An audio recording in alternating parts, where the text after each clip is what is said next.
Hello guys, ito yung drawing ni Inigo, bear, Haga bear.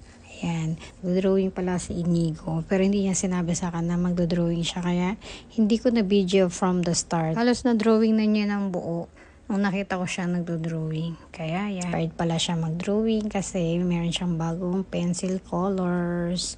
Ayan, kaya gustong gusto na naman niyang mag-color at mag-drawing.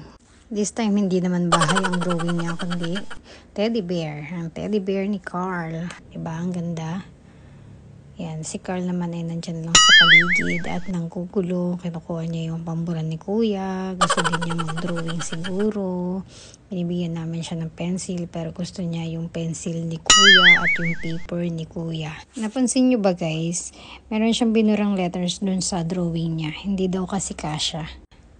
Galing naman ni Kuya. Thank you for watching. Follow for more videos.